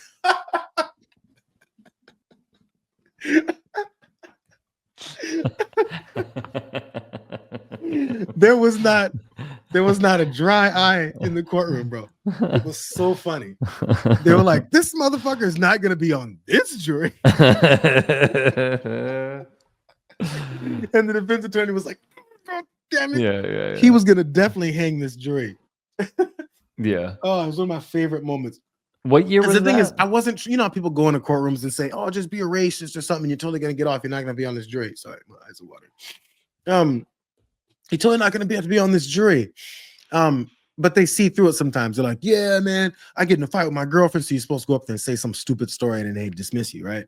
But I went up there and I was being so honest, and I think everybody could tell. And they're like, "Yo, we can't have this guy." So, anyways, I'm not sure why that story came to my mind. Oh, it's about I the don't know prohibition. either, but it's Because it was okay. prohibition and alcohol. That's why. Because I Okay. told that same story. Right, and we were talking about James Tellerico, and him Marijuana. speaking up for Texas, speaking up against Texas banning Yeah. weed. So you nominate James Tellerico, or you're saying he would be like a good candidate? I like that energy, but then that's what appeals to me. And I know most people don't. You got to have some shock and awe and a bang and all this stuff now, especially on national politics, because people don't pay attention. They pay attention to what you put out there. Yeah. So it sucks. So I'm not good at choosing it. That's why, I wouldn't be very good in politics. But if we're talking about people who exist, man, I love the direct truth telling of we're still working with the squad, man. Ilhan Omar. People like to just say AOC, but it's Rashida Tlaib, like it's the real folks who are there and still do the work and don't care what people believe and think about them, but they're still there. If you've noticed, it's not like they got voted out after one term. So it's a grassroots movement of people that were just regular folks, but also know how to convert the way that they feel about how this stuff is happening into legislative approaches. And they're all really, really good at it. We don't hear about Rashida Tlaib enough. Rashida Tlaib has been on the front lines as far as this whole thing with Gaza and how they're killing Palestinians, because it's directly connected, and how we can't take that into account, but then see it as just this hateful person who hates and is anti-Semitic. It just doesn't make any sense. Like, you have to literally be ignoring reality. Right. And do you expect her not to care about her people? And why don't we care about her people? Why not? She's our people here. So you'd have to have a fire like that. But really, I like the kind of direct and utter truth telling of those folks, and the calmness of James Tallarico. But if you have to say one person, man, I don't know whose position. This is my problem. I saw John Ossoff talking. He was talking about Epstein. And suddenly, man, it's so frustrating. I've always liked John Ossoff. It's so frustrating. Once these guys feel like they're in a position to possibly be a part of some kind of Democratic run, it's so odd. Do you know what I'm saying? You said it. Him and Josh Shapiro did the same thing. Suddenly, Barack Obama is in their souls. Yep. Suddenly, the cadence and mannerisms and word choices of Barack Obama come out. So John Ossoff, who's always been John Ossoff, who I've liked as John Ossoff, decided to cosplay as Barack Obama. I wanted to say it the other day, but I don't want to take attention off what he was saying, because he was saying the right stuff. But I just want to know, at what point are we going to finally pay attention to the Epstein files? Like, what are we going to do that, John? Stop. I don't know why anybody in this MAGA movement thought that possibly this president was going to do something about the Epstein files. Like, don't do that. It was already enough that Obama does it, because of course it's overplayed when Obama does it. He's doing it as a rhetorical approach to get people's attention and fire people up. That was his approach. Was it him at a rally? I think so. John Ossoff? Yeah. I think so, yeah. He's wearing like a collar shirt, rolled up sleeves, the same. Yes. The standard political outfit when you're roll up your sleeves. Bro, show up with a t-shirt on. You don't want to go straight Fetterman, though. That's true. But I mean, it worked for him. President Trump promised to end the war. He promised to release the Epstein files. Oh! Jerry Springer. Did anyone really think the sexual predator president who used to party with Jeffrey Epstein was going to release the Epstein files? That was the Obama cadence. Yeah. It was going to be the Epstein files. Yeah. Long pauses. Mm-hmm. Very long pauses. I just want to know. Did we really think that this man who went on Epstein Island would talk about Epstein Island? So please clap. Yeah, No, I'm kidding. I'm kidding. It almost worked. It almost worked for Josh Shapiro, but close. Oh God. So if you hear Pete Buttigieg start to go that way, you know what's coming. It's not necessarily that he's going that way. Like he's really getting some momentum off of like the Andrew Schulz appearance and going on Fox News, even though he says they won't have him anymore and stuff like that. I didn't know that. I just don't think that I want like a McKinsey guy. Yeah. Running the country. I don't want Shapiro who's signing bombs at the IDF or dropping on innocent kids. Like that's an enormous red line for me. And yet you will hear some people at the network or even outside of who are pro Buttigieg. And like, I don't think that we fight fascism with liberalism. I think that is a losing formula. Mm-hmm. I think it's a losing scenario. I think it's how we got here in the first place. We cannot have centrism. We cannot have liberalism. The way clearly, as we are seeing right now, is to fight fascism with leftist politics. Mamdani is doing it.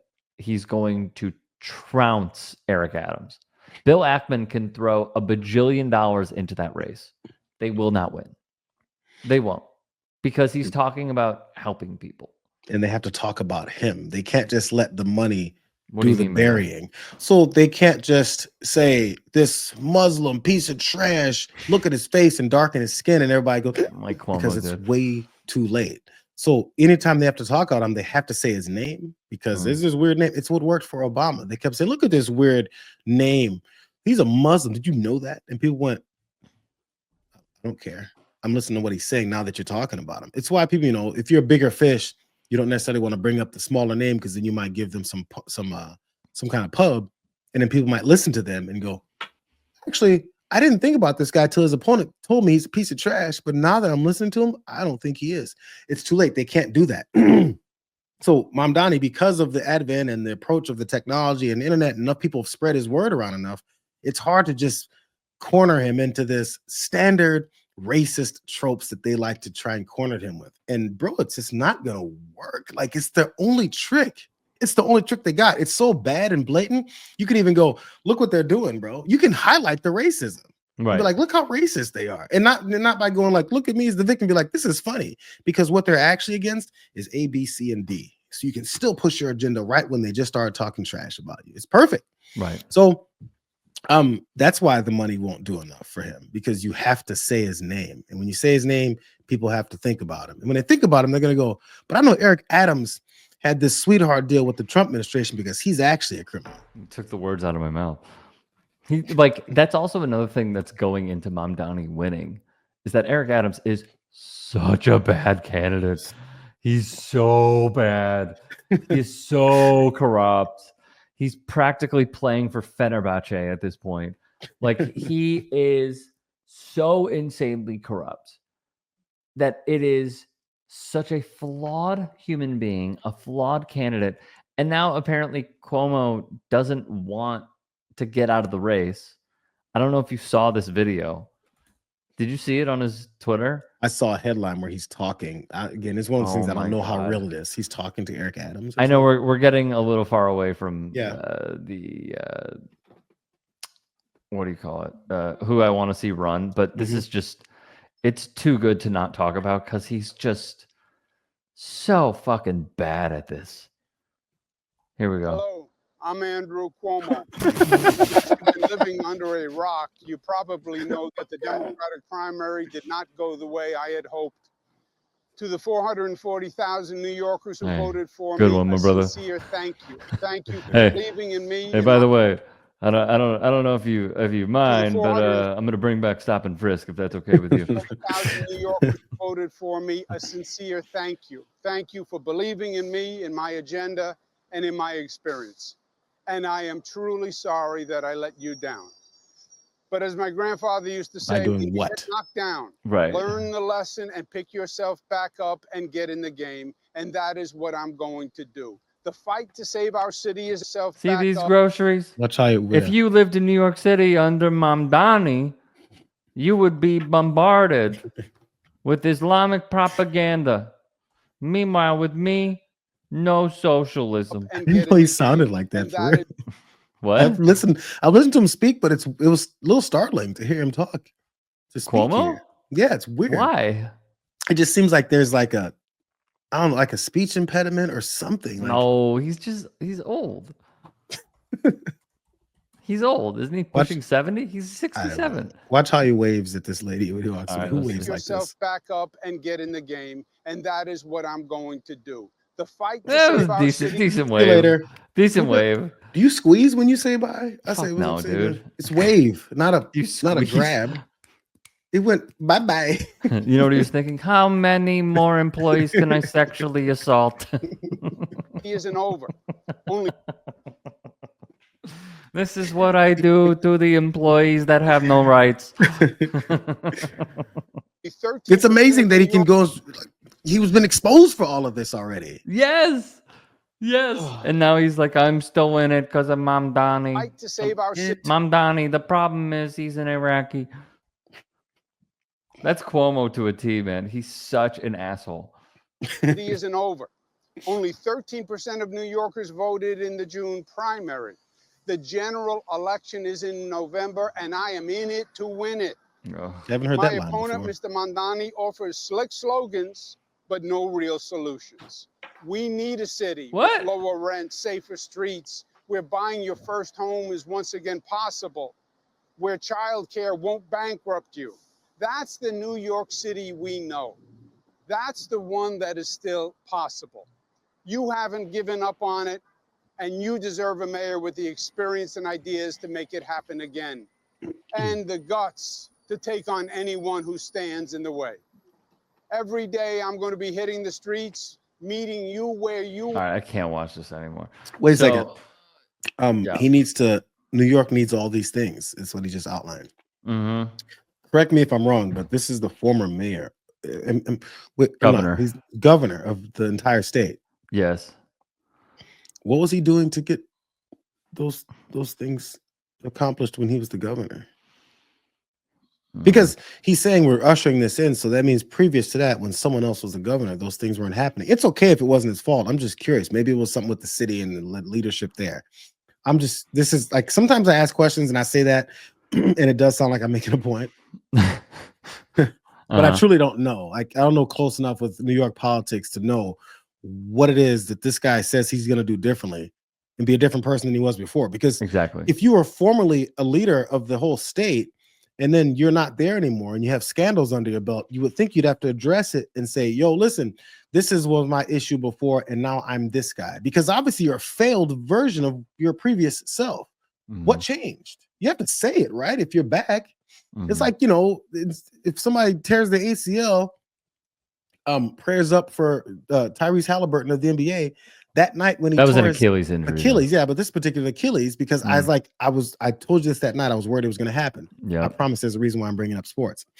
If you get your Achilles surgically repaired and you come back, and the conversation will most likely be around, he's back from that surgically repaired Achilles. We'll see if he's the same way that he was before, or if there's going to be a loss of a step. All these things are normal.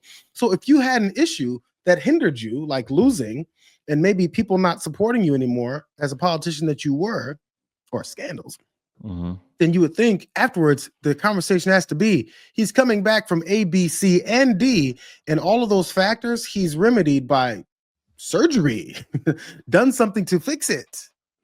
So if it didn't work for you before, what have you done to fix it? Right. So I'm just back with a busted Achilles and I'm going to try and play again. So what I would say to that is he has never publicly repented to the electorate for his failures. It would be the same playbook again. He has the same donors as Trump, and his policies have been awful for New Yorkers. So how I see this is in my opinion, a cash grab. He's going to lose. Let's just raise more money. Let's just. This is it. This is the end of the road. Let's just cash out. Yeah, that's how I see it. Really? Yeah, let's just cash out one more time. Yeah, I mean, whoever's going to run the campaign or get money paid on it, like, I got a few months of some good pay. The donors will go to Adams, but he's going to get some. Let's be clear. That ad though was, oh my God, that was awful. My pick for 28, I still don't know. I thought Bashir had some legs, but I haven't even heard about him since election season. So I don't really on TV. I don't really have a pick. I'm not totally sure, bro. Yeah, I mean we're so far away. So yeah, exactly. I hate when we even talk about the midterms right now, because right now there's this guy is dismantling the country as we speak. So to look forward for a year from now, year and a half from now almost, then you're basically writing off the next year and a half of the policies that will literally kill people. That's true. It's like not caring about it. So I get that that's the next chance we've got, but for who we've got now, I wish they would maximize their efforts and do the right thing. I love Maxwell Frost. I think he's still a freshman, congressman, younger guy. We need that new blood, and he's unwilling to kowtow to the normalcy of being ashamed of being who he is and having the stances that he has. And that's what they don't like. He's loud and he says things exquisitely and directly. The two Justins, they're state senators, state representatives out in Tennessee. Justin Pearson. Yeah, there's Pearson and Justin Jones, I believe. Yes, thank you. I knew you'd remember better than me because I don't remember anybody's names. Those guys, I know they're just state, the state level. They're also really young, aren't they? Yeah, they're also, they've got to be in their 20s, right? At best, early 30s. So it's people like that. It's just Justin it's Jones that kind is of 29. Yeah. And Justin Pearson is 30. Yeah, right. So they're so young. Yeah, and it's great, and that's good to have that under your belts. And then there's an understanding of how the old guard works and how you can implement ways to move it along. And that's where there's such a struggle. There's a struggle almost every week with those guys and the old guard up there. I love that energy. And we have to, as older folks, me, I guess, have to learn to accept that these younger guys are going to be leaders. It's okay. These younger guys and women are going to be leaders. I remember saying before to my kid, it's really effed up because when you grew up watching like the NBA, you grew up idolizing guys older than you. Yeah.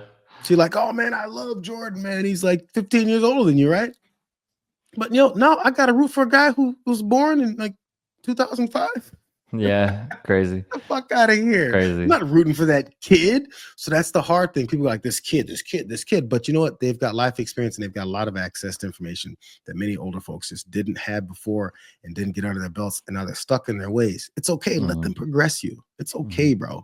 Relax. Just listen to what they're saying and understand where they're coming from without the cover of, I can't believe this person thinks they can tell me what to do.